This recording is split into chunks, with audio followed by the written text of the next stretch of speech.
My first question to John Mearsheimer is the following. Are we heading for a big war? Actually, this idea is also quite popular in Russia and beyond Russia, and many scholars are comparing the current situation with the pre-World War I situation. Of course, we have nuclear weapons, which differentiates us from the situation that we had in early 20th century, but nevertheless, if these rules of international relations are unchangeable, if this fight for hegemony is unchangeable and eternal, and the US-Russian relations already now are balancing on the brink of outright use of force, be it in Syria or beyond Syria, are we really on the eve of World War III or whatever? Are we really heading for a new war among great powers? What's your take on that?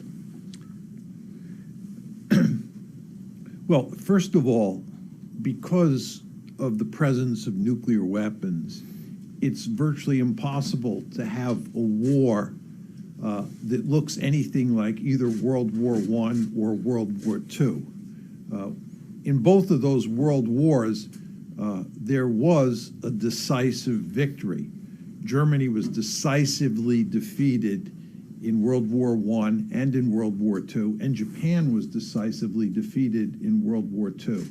There's no way that the United States could decisively defeat a country like Russia or a country like China that has thousands of nuclear weapons. It's just not in the game. So if you're going to have a war that involves the United States on one hand and a country like China on the other hand, it's going to be a limited war. And if it's not a limited war, everybody's going to get incinerated. Because if both sides were to launch all of their nuclear weapons, there would not be much left. So my view is that when you have great powers in the system, there's no question that they compete with each other and that they compete with each other intensely. And there's no doubt that there's a danger of war. But I don't think a war like World War I or World War II is possible. So that'd be my first point. My second point is, despite all of the bad blood between Russia and the United States today, I don't think the most likely conflict is between those two countries. I think the most likely conflict is between the United States and China. And the reason is that ultimately Russia is not a serious threat to the United States. The United States has pursued a very foolish policy towards Russia since at least the year 2000. And I believe, as many of you know, that the United States is principally responsible, or to put it more generally, the West is principally responsible for causing the Ukraine crisis. But nevertheless, the Russians and the Americans have no good reasons to be competing with each other in a serious way. And in fact, the Americans should be cooperating with the Russians against the Chinese. And the reason for that is that the Chinese are, China is potentially a very powerful country. China is a potential peer competitor to the United States. China is going to try to dominate Asia the way the United States dominates the Western Hemisphere if it continues to grow.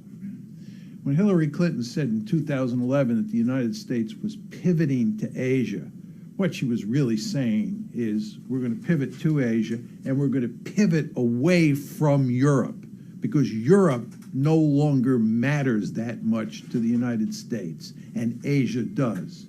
And the reason is there's no country in Europe, including Germany and including Russia, that is a serious threat to American interests.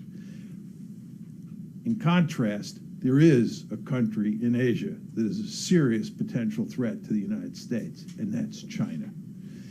So I believe that if there is a great power war in the future, Number one, it will not be a total war like World War I or World War II. It will be a limited war over something like the South China Sea, Taiwan, or the East China Sea. And it will involve China, not Russia. That's very interesting. Thank you for your response, Dr. Mearsheimer. My only concern is that as of now, the United States is trying to pursue a liberal-centric foreign policy aimed at strengthening the so-called US-led liberal hegemonic order, which is challenged by Russia. And is viewing Russia as a challenger. But what you are talking about is quite similar to the philosophy, to some instinctive points that Donald Trump is making in his presidential campaign today. He's more adversarial towards China, viewing China as the threat and rival to the United States #1. He is less aggressive and more friendly and constructive towards Russia, perhaps because he also thinks instinctively, perhaps, that Russia should join the United States in countering the Chinese rise. But nevertheless, one of close colleagues of yours, I mean Stephen Walt, with whom you used to publish several books and articles, he claims that Donald Trump makes the discourse in the United States worse rather than better, and actually prevents from a serious discussion and reform of the U.S. foreign policy. How can you explain that, and when can we anticipate, if any, the U.S. foreign policy discourse departing from the current liberal consensus and moving towards what you are talking about?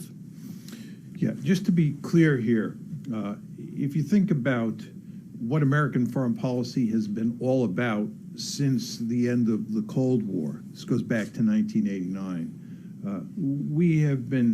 we meaning the Americans, have been deeply interested in global domination. We've wanted to dominate the entire globe.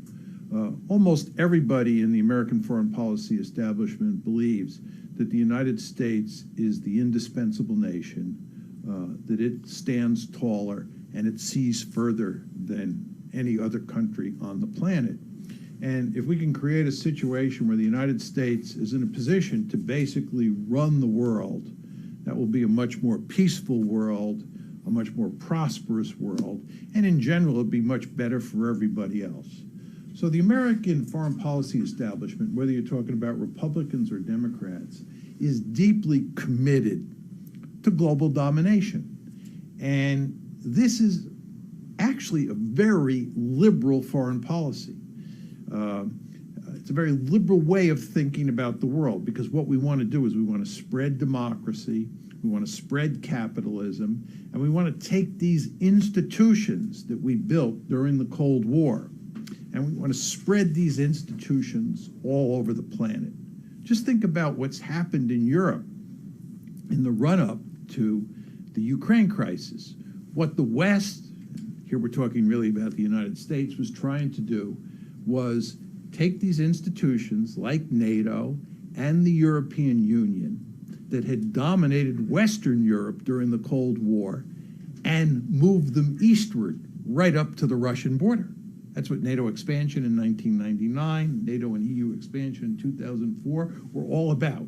It was expanding that liberal order. And in the process of doing this, right, we fought numerous wars. I don't know how many of you realize this, but the United States has fought 7 wars since the Cold War ended. The present war against ISIS is our 7th war. We have been at war for 2 out of every 3 years since the Cold War ended. This is what liberal hegemony or global domination is all about. Now, there are a number of people in the United States, Steve Walt is one, I'm another, who think this is foolish. In case you haven't noticed, we lose almost all these wars. We create crises, such as the Ukraine crisis. This is, in my opinion, a losing foreign policy. this liberal policy aimed at dominating the globe. And what people like Steve and I are calling for is restraint, trying to remain the most powerful country on the planet for sure, but not try to dominate the world and constantly stick your nose in other countries' business and tell them how to run their domestic politics. We want restraint. It's hard to make that argument in the United States because, as I said to you before, the foreign policy establishment is so deeply committed to global domination. Along comes Donald Trump. Donald Trump instinctively is opposed to global domination. He's more interested in restraint. So there are some parallels between what Trump is pushing and what people like Steve Walt, Barry Posen, and myself are arguing. However, it's important to emphasize that we disagree with Trump on all sorts of issues, and none of us would vote for Trump. I want to be very clear on that. But with regard to American foreign policy, there are some powerful similarities in our views, or some important similarities in our views. But the problem is that Trump gives our views a bad name because so many people in the foreign policy establishment are axiomatically opposed to anything he says, and therefore they're opposed by definition to our ideas about the importance of restraint. So I think this is what Steve was talking about when he said that Donald Trump has made it harder for people of our persuasion to make the case for a more restrained foreign policy. But is this restraint-based foreign policy possible in the longer-term prospect in the United States, or what will it take and how will it cost for the United States to move towards that kind of foreign policy? Is it possible to move towards that model that you promote in a more peaceful way, or the United States will be compelled to go through a series of crises? Maybe you've mentioned 7 wars. Maybe it will take the United States 14 wars or 21 wars before it finally before it finally becomes compelled to pursue a normal great power foreign policy. I think to answer your question is it's important to focus on China. Everything depends on China. If China continues to rise, the United States will be forced to focus on containing China, and it will be much more difficult for the United States to pursue global domination and fight wars in the Middle East and cause trouble with the Russians, because China is potentially so powerful that the United States will just have to pay deadly serious attention to China and behave in very strategic and calculating ways.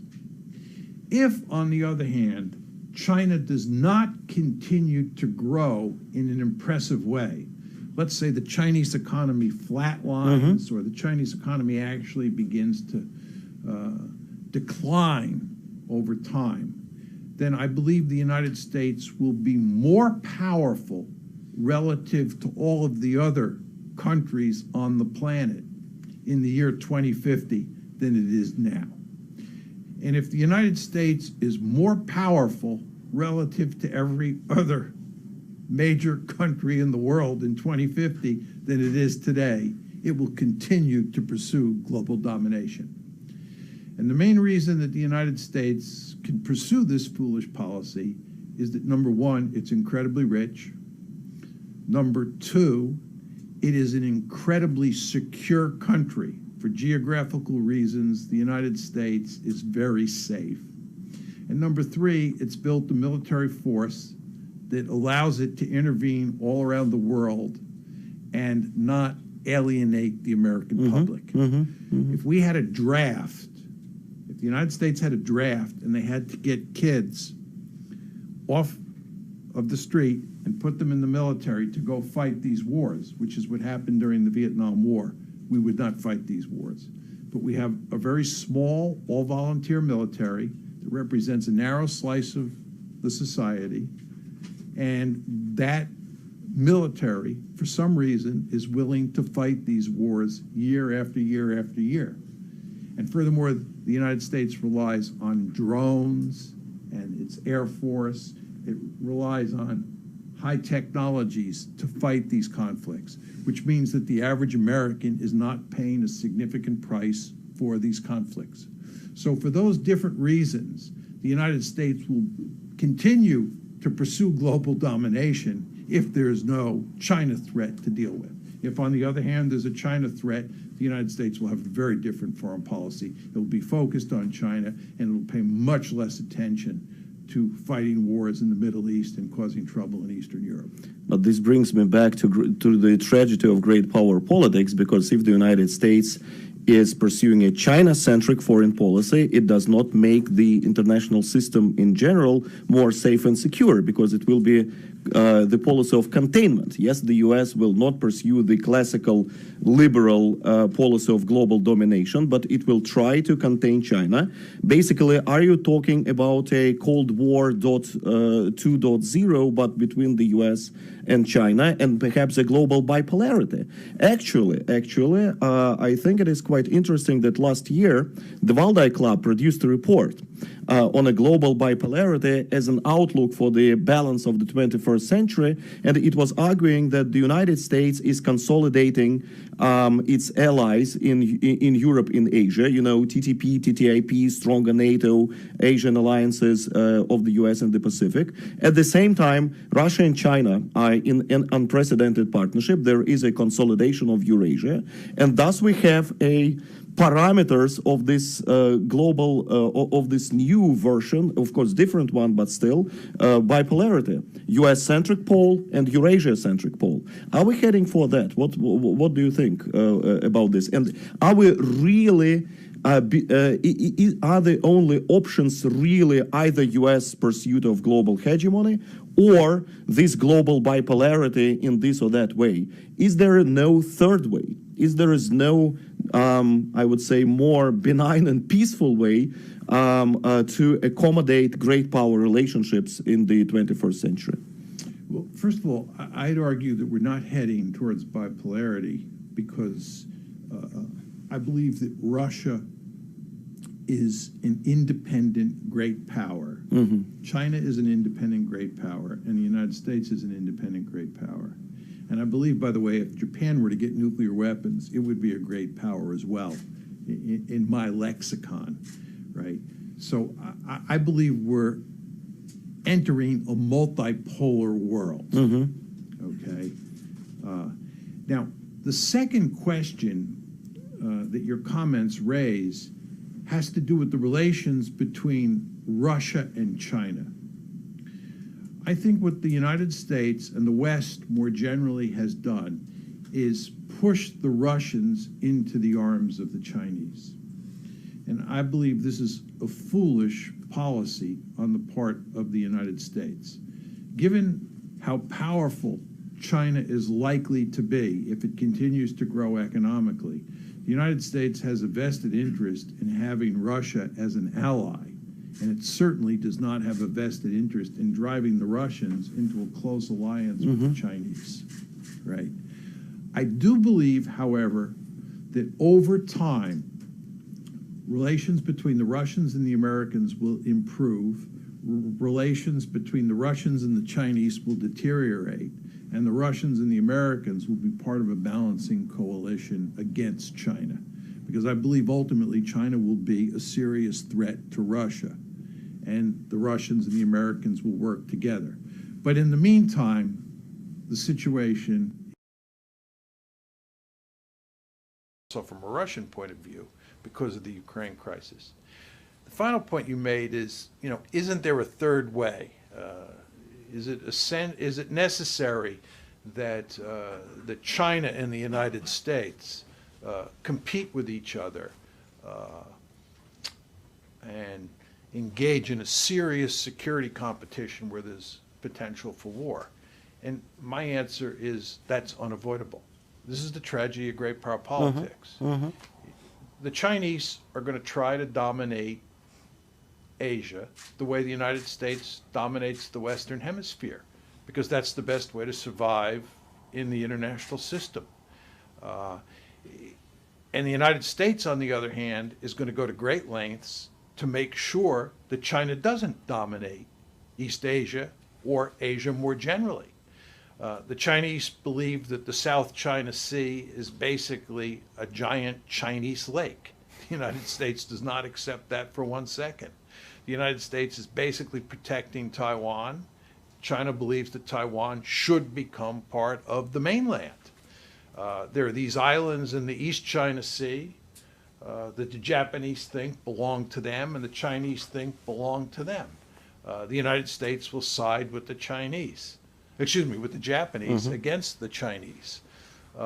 So you have all sorts of potential for conflict there, and you're going to have a great power competition, in my opinion, between the United States and China that bears some resemblance to the competition you had between the United States and the Soviet Union. You know, there are many people who think that if you had to run the Cold War all over again, that you could do it differently, and there's no reason that the United States and the Soviet Union had to be adversaries. I think that was not possible. There was no way after 1945 that the Soviet Union and the United States were not going to become adversaries. It's, again, the tragedy of great power politics. If you're the Soviet Union after 1945, you have a deep-seated interest in dominating Europe. You have a deep-seated interest in dominating Germany. You've just fought World War I and World War II against Germany. You've just lost 24 million people in World War II. Don't you think it makes sense from a Soviet point of view to want to dominate all of Europe and make sure you dominate Germany? I think you'd be crazy not to if you were a Soviet leader. At the same time, from an American point of view, it makes absolutely no sense to allow the Soviet Union to dominate Europe. And that's why we spent 45 years during the Cold War doing everything we could to make sure the Soviets didn't dominate Europe. And by the way, before that, we fought World War II to make sure Nazi Germany didn't dominate Europe. And before that, we fought in World War I. We came into the war in April 1917 to make sure that Imperial Germany didn't dominate Europe. And that's why we'll go to great lengths to make sure that China doesn't dominate Asia. But of course, China is going to want to dominate Asia. Let me just tell you a quick story on that point.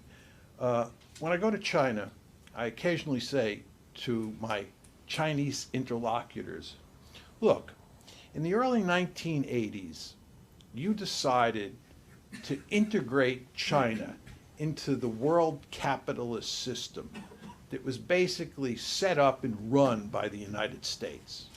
The United States created this international order after World War II that allowed countries in Western Europe, allowed countries like Japan and South Korea and Taiwan to flourish. And in the early 80s, the Chinese decided to buy into this system. And over the course of the 1980s and the course of the 1990s, China continued to get wealthier and wealthier and wealthier. Really, it's a wonderful situation from the Chinese point of view.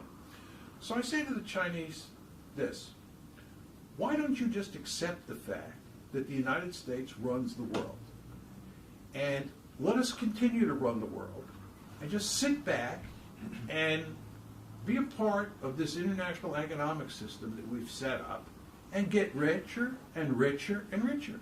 You're just going to become more and more prosperous. The United States is not threatening to invade China, so you don't have to worry about your security. And we'll take care of your security needs in East Asia. You know, we've done a wonderful job since 1945 maintaining security in East Asia. So let us just continue to do that. Right? I have never met a single Chinese person who accepts that argument. Chinese do not want the Americans providing security for them.